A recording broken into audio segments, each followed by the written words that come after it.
Ukraine में युद्ध की दहशत के बीच भारत में हजारों छात्र फंसे हैं। कई दिनों से छात्र और उनके परिवार वाले सरकार से गुहार लगा रहे हैं, लेकिन अब उनकी चिंता दूर होने वाली है।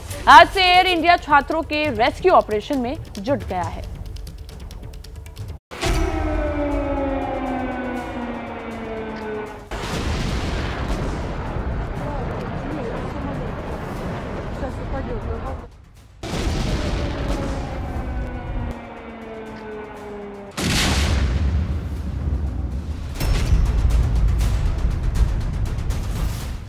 यूक्रेन पर रूस की बमबारी के बाद भारत में भी तनाव के हालात।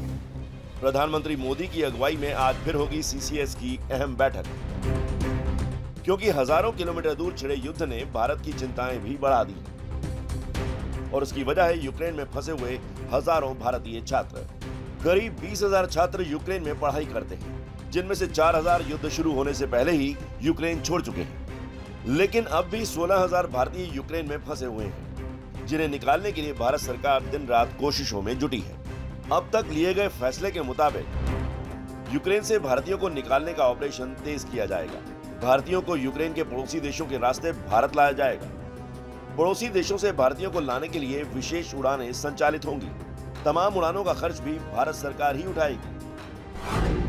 इसके अलावा यूक्रेन में फंसे भारतीयों को स्वदेश लाने के लिए एयर इंडिया की 2 उड़ानें हंगरी और रोमानिया पहुंच रही हैं। एयर इंडिया की ओर से प्रेस रिलीज भी जारी की गई है, जिसके मुताबिक एक फ्लाइट हंगरी की राजधानी बुडापेस्ट और दूसरी फ्लाइट रोमानिया की राजधानी बुखारेस्ट पहुंचने वाली है। प्रेस रिलीज में एयर इंडिया को संचालित कर रही कंपनी टाटा ने लिखा है, क्योंकि हिम्मत से हमारी पुरानी यारी है। विदेश मंत्रालय के मुताबिक जो भी छात्र सड़क मार्ग से यूक्रेन रोमानिया सीमा पर पहुंच गए हैं, उन्हें भारत सरकार के अधिकारी बुडापेस्ट ले जाएंगे, ताकि उन्हें एयर इंडिया की विमानों के जरिए स्वदेश लाया जा सके। दिल्ली में भारत की सरकार एक्शन में है, तो ग्राउंड जीरो पर यानी कीव में भारतीय दूतावास भी पूरी कोशिश कर रहा है कि भारतीय छात्र अपने वतन पहुंच सके और तब तक हौसला रखें। ये वीडियो यूक्रेन की राजधानी कीव का है, जहां इंडियन एम्बेसी में करीब 200 छात्रों ने शरण ली हुई है। इन छात्रों से यूक्रेन के राजदूत पार्थो सत्यपति बात कर रहे हैं और उन्हें यहां से निकालने का भरोसा दे रहे हैं।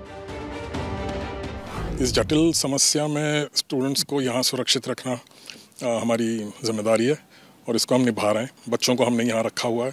कोशिश जारी है इनकी एवैक्यूएशन की। कीव अभी इंटेंस फाइटिंग के बीच में है, but from the west we are making efforts to take out students. हमारी फ़्लाइट थी आज रात की, तब कल रात की हम वहाँ से कल ट्रैवल किए थे। हमें वहाँ पे आना था, बट हमारी फ़्लाइट कैंसिल हो गई। हमें यहाँ आने के बाद पता चला कि हर चीज़ एक कर्फ्यू टाइप का लग चुका है। मैसेज आया कि आप लोग एम्बेसी के पास चले जाओ, तो हम लोग यहाँ आए एम्बेसी ऑफिस के पास। अभी हम लोग यहाँ पे स्टे कर रहे हैं और हमारी फैमिली बहुत ज़्यादा पैनिक है, क्योंकि उन्हें सिचुएशन जो है सही से नहीं पता चल पा रहा है। सब अलग अलग स्टेट्स, अलग अलग यूनिवर्सिटीज़ हैं, तो हम जानते नहीं हैं, लेकिन यही है कि ऑर्गेनाइज वे में सब लोग अपने अपने घर चले जाएँ अच्छे से। हम सब तो यही चाहते हैं, सारे हैं तो इंडियन से एट लास्ट। यूक्रेन में फंसे भारतीयों को हंगरी और रोमानिया के बॉर्डर की तरफ जाने की सलाह दी गई है।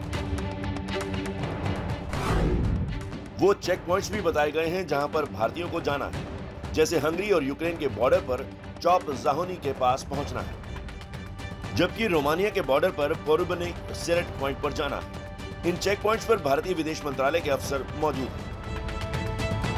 इसके अलावा पोलैंड बॉर्डर से भी भारतीयों को वापस लाने की कोशिश की जा रही है। यूक्रेन में रहने वाले भारतीयों को ट्रैवल करते हुए सलाह दी गई है कि वो अपने साथ अपना पासपोर्ट जरूर रखें। इसके अलावा अमेरिकन डॉलर में इमरजेंसी के लिए कैश रखें और अगर उपलब्ध हो तो कोविड-19 के डबल वैक्सीनेशन का सर्टिफिकेट भी रखें। इसके अलावा जिस भी वाहन से वो जा रहे हो, उस पर भारत का झंडा भी जरूर लगाएं। इन सब के अलावा भारतीयों की सुरक्षित वापसी के लिए विदेश मंत्री एस जयशंकर ने यूक्रेन के विदेश मंत्री से भी बातचीत की है और भारतीय छात्रों की सुरक्षित वापसी के साथ साथ मौजूदा युद्ध के बीच के हालात पर भी चर्चा की। भारत ने दोहराया कि बातचीत के जरिए ही समाधान और शांति के प्रयास संभव हैं।